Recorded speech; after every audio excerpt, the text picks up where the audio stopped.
কুণাল ঘোষ। কুণাল ঘোষ বারবার বলছেন যে এই তো কখনো ভিডিও দেখিয়ে, কখনো ছবি দেখিয়ে তো মানুষ খেপানোর একটা চেষ্টা হচ্ছে আর জি কর কাণ্ডকে কেন্দ্র করে।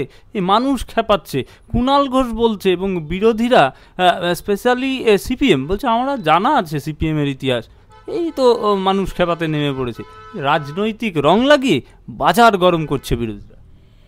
দেখুন, এইরকম একটি কাণ্ডের পরে এই ধরনের কথা বলাটা একেবারে অবিবেচকের মতো।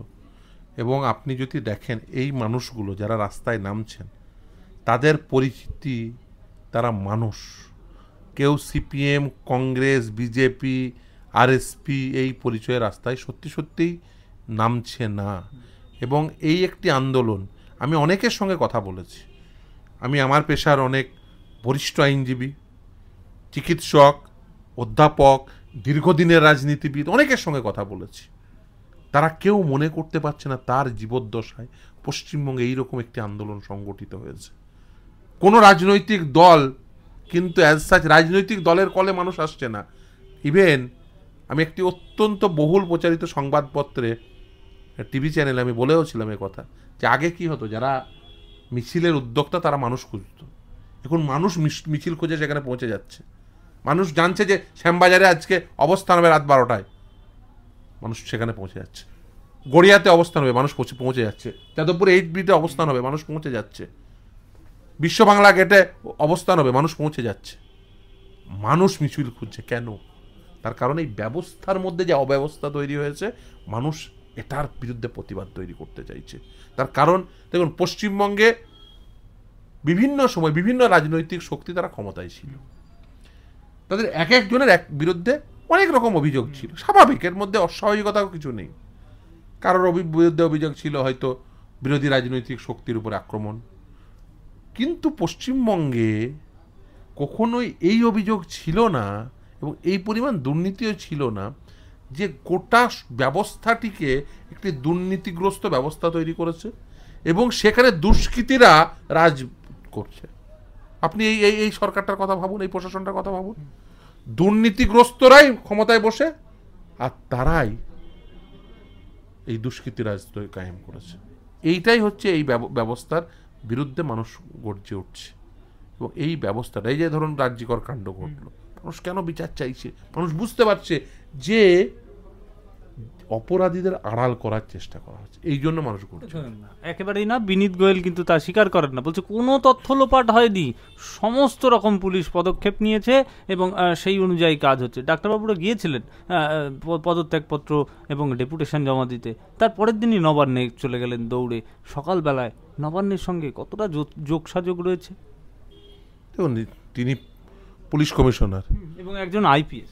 অবভিয়াসলি নবান্ন চাইছে বলেই তিনি পুলিশ কমিশনার, নবান্ন না চাইলে তিনি পুলিশ কমিশনার থাকতে পারতেন না। দেখুন, আমি আবারও বলি, এই যে সন্দীপ ঘোষ, বিনীত গোয়েলদের পিছনে মমতা ব্যানার্জি আছেন বলে এরা সন্দীপ ঘোষ, বিনীত গোয়েল হয়েছে। আমি আপনার চ্যানেলে বলছি, আমি বিভিন্ন চ্যানেলে বলেছি যে মমতা ব্যানার্জি যদি উপযুক্ত সময়ে গ্রেপ্তার হয়ে যেত তাহলে আরজি কর ঘটতো না। মমতা ব্যানার্জি যদি উপযুক্ত সময়ে তার দুষ্কর্মের জন্য, তার দুর্নীতিগ্রস্ততার জন্য যদি গ্রেপ্তার হতো তাহলে এই রাজ্যটা অনেকটা বেঁচে যেত। তার কারণ মমতা ব্যানার্জির দুষ্কৃতিপ্রীতি এবং দুর্নীতিগ্রস্তদের প্রতি বিশেষ ভালোবাসা থাকার জন্যই আজকে এই রাজ্যের এই অবস্থা। মমতা ব্যানার্জি যদি মুখ্যমন্ত্রী না থাকতো, সন্দীপ ঘোষ প্রিন্সিপাল থাকতো না। মমতা ব্যানার্জি যদি মুখ্যমন্ত্রী না থাকতো, বিনীত গোয়েল পুলিশ কমিশনার হতে পারতো না। তার কারণ কামদুনি কাণ্ডেও কিন্তু এই বিনীত গোয়েলই তারাই তদন্ত করেছে। আমরা দেখেছি যে শিক্ষা দুর্নীতিতে প্রাক্তন শিক্ষামন্ত্রী অ্যারেস্ট হয়েছে, রেশন দুর্নীতিতে প্রাক্তন খাদ্যমন্ত্রী অ্যারেস্ট হয়েছে, এবার স্বাস্থ্য দুর্নীতি ধরা পড়েছে। তাহলে কি এবার স্বাস্থ্যমন্ত্রী গ্রেপ্তার হবেন? স্বাস্থ্যমন্ত্রী তো গ্রেপ্তার, স্বাস্থ্যমন্ত্রী রাজ্যের মুখ্যমন্ত্রী, তিনিই পুলিশ মন্ত্রী। এই রাজ্যের বর্তমান যিনি মুখ্যমন্ত্রী, স্বাস্থ্যমন্ত্রী তথা পুলিশ মন্ত্রী, তার অনেক আগেই গ্রেপ্তার হওয়া উচিত ছিল। শিক্ষা দুর্নীতিতেই তার গ্রেপ্তার হওয়া উচিত ছিল। যা যা প্রমাণ রয়েছে তাতে আমি মনে করি তার অনেক দিন আগে গ্রেপ্তার হওয়া উচিত ছিল। অনেক দিন আগে গ্রেপ্তার হলে অন্ততপক্ষে আরজি করের এই মেয়েটি বেঁচে যেত। তার কারণ হচ্ছে, তাহলে তো সন্দীপ রায়, এই সঞ্জয়দের এরকম বাহবা দিত না, এ তো বাদদের কেক কাটা হতো না, সিভিক ভলেন্টিয়ারের বার্থডের কেক কাটার ছবি তো সোশ্যাল মিডিয়ায় পাওয়া যাচ্ছে প্রিন্সিপালের ঘরে। আচ্ছা, সিভিক ভলেন্টিয়ারের কী কাজ ওই হাসপাতালের 3য় তলে? যে সিভিক ভলেন্টিয়ারকে আইন শৃঙ্খলা রক্ষার কোনো কাজে ব্যবহার করা যায় না, কলকাতা হাইকোর্টের নির্দিষ্ট নির্দেশ থাকার পরে কি কাজে ব্যবহার করা হয় এই সিভিক ভলেন্টিয়ারদের? এই রাজ্যে চুক্তিভিত্তিক শ্রমিক নিয়োগ করে রেখে দিয়েছে, সব পার্মানেন্ট নিয়োগ হচ্ছে না। আজকে আমার কাছে এসছে, আপনারাই দেখলেন, স্কুল বন্ধ হয়ে যাচ্ছে, অভিভাবকরা এসে কাঁদছে যে আমার সন্তানেরা বাড়ি থেকে দূরে গিয়ে পড়তে বাধ্য হচ্ছে। তারা মামলা করতে এসছে, স্কুল বন্ধ হয়ে যাচ্ছে, স্কুল বন্ধের বিরুদ্ধে মামলা করতে এসছে। আপনারাই দেখলেন আপনাদের সামনেই। কেন আপনি অবৈধ নিয়োগ করবেন, চুক্তিভিত্তিক নিয়োগ করবেন, কিন্তু এই মানুষগুলো চোখের জল থেকে যাবে, জবাব দিতে হবে নাকি?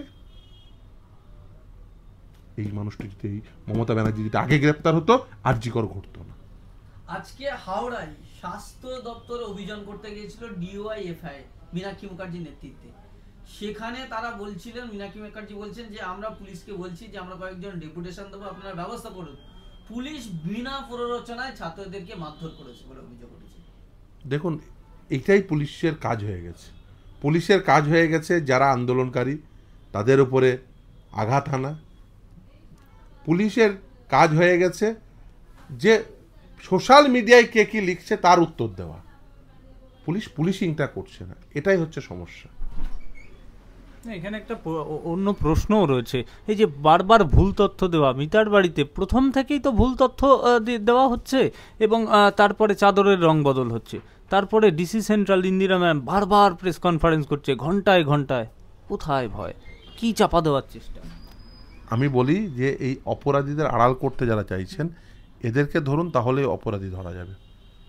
এই যে বান্ডিল দেখানো হয়েছিল, যে বান্ডিল দেবে, বান্ডিল এলো কোথা থেকে, সোর্স কি, খুঁজুন, অপরাধী পেয়ে যাবেন।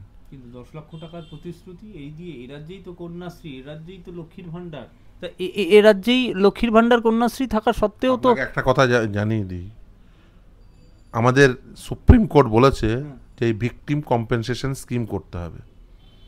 এত কিছু করেন, এই রাজ্যের ভিকটিম কম্পেনসেশন স্কিম সুপ্রিম কোর্টের নির্দেশ মোতাবেক আছে? আমি প্রশ্ন করি রাজ্যের মাননীয় মুখ্যমন্ত্রীকে। এই কলকাতা হাইকোর্ট এবং কলকাতা হাইকোর্টের মহামান্য বিচারপতি তিনি যা লিখেছেন, মহামান্য বিচারপতি শেখর ববি সরাফ, তিনি তার একটি রায়ে যা লিখেছেন যে আগে পশ্চিমবঙ্গ বাংলা যে পথে চলতো গোটা ভারতবর্ষ, তারপরে সেই পথে চলত। আর আজকে কি হয়েছে, সুপ্রিম কোর্টের নির্দেশ থাকার পরেও, এতগুলো বছর কেটে যাওয়ার পরেও ওই নালসার কম্পেনসেশন স্কিম মোতাবেক এখনো পর্যন্ত এই রাজ্যে একটা ভিকটিম কম্পেনসেশন স্কিম তৈরি হয় না। টাকা দেওয়া তো অনেক পরের কথা। আপনি যা পাচ্ছেন, যা দেওয়া হচ্ছে, সেগুলো একেবারেই সুপ্রিম কোর্টের নির্দেশ মোতাবেক নয়। শুধু তাই না, ভিকটিম কম্পেনসেশন স্কিম কেন করা হয়, এই যে 10 লক্ষ টাকার বললেন, কেন করা হয়?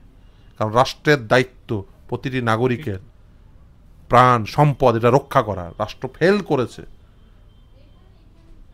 সেই রাষ্ট্র ফেল করার জন্য এই কম্পেনসেশন। কিন্তু মানুষের জীবনের মূল্য তো কখনোই পয়সা দিয়ে হয় না। গোটা পৃথিবীর সম্পদ এক করে দিলে একটা মানুষ তৈরি করতে পারবেন না আর্টিফিশিয়ালি। কিন্তু এটা দেওয়া হয় যাতে কিছুটা লাঘব হয়, কিন্তু সেটাও এই রাজ্যে করা হয় না। মমতা ব্যানার্জি সরকার সেটাও করেনি। কেন করেনি? মেলার জন্য টাকা আছে, খেলার জন্য টাকা আছে, ফুর্তির জন্য টাকা আছে, রেড রোডে বসে ওনার ফুর্তি করার টাকা আছে। এই রাজ্যের বিধানসভাতেই তো শিশু এবং মহিলা ধর্ষণ সংক্রান্ত ধর্ষণ বিরোধী বিল যেটা পাস হয়ে গেল, ওটা একটা মেয়ার আইওয়াস। কনকারেন্ট লিস্টের এন্ট্রি 1 এবং এন্ট্রি 2 7 শিডিউলের সংবিধানের, সেই অনুযায়ী রাজ্য আইন আনতে পারেন। কিন্তু যদি সেন্ট্রাল লেজিসলেশনের সঙ্গে স্টেট লেজিসলেশন যদি কনফ্লিক্ট করে, সেন্ট্রাল লেজিসলেশন, সেটা তার প্রিভেলিং ইফেক্ট আছে, তার ওভার রাইডিং ইফেক্ট আছে। অর্থাৎ যদি দুটোর মধ্যে কনফ্লিক্ট করলে সেন্ট্রাল লেজিসলেশন সেটাই আপহোল্ড হবে। ডক্ট্রিন অফ রিপাগনেন্সি, আমাদের সংবিধানে সেটাই বলা আছে। অলরেডি বিএনএস আছে, দরকার কি? আর আপনি যদি কাউকে শাস্তি দ্রুততার সঙ্গে দিতে চান, দ্রুততার সঙ্গে তদন্ত করবেন। উল্টে তদন্ত করার নামে তো ধামাচাপা দিচ্ছেন। না, মমতা ব্যানার্জি বলেছেন 7 দিন, আমার হাতে থাকলে 7 দিনেই। আরও তো প্রতিদিন ধর্ষণ হচ্ছে, বর্ধমানে ধর্ষণটা 7 দিনে কেন, 3 দিনে করে দিন, 2 দিনে করে দিন। আমি লিস্ট পাঠিয়ে দেবো, কবে কোথায় লিস্ট পাঠাতে হবে বলুন, কোথায় লিস্ট পাঠাতে হবে, আমি লিস্ট পাঠিয়ে দেবো। মমতা ব্যানার্জি চ্যালেঞ্জ নিই, 2 দিনে 1.5 ঘন্টায় করে দিন। আরে শুধুমাত্র ধর্ষণটা এটা যে অপরাধ নয়, ধর্ষণ অপরাধ, খুন অপরাধ, আর যারা এই যে চাকরি দেওয়ার নাম করে টাকা তুলছে সেটাও অপরাধ। ওনাকে তো প্রথমে নিজের বাড়ির থেকে শুরু করতে হবে, তাদেরকে তো প্রথমে ফাঁসির দড়িতে ঝোলাতে হবে।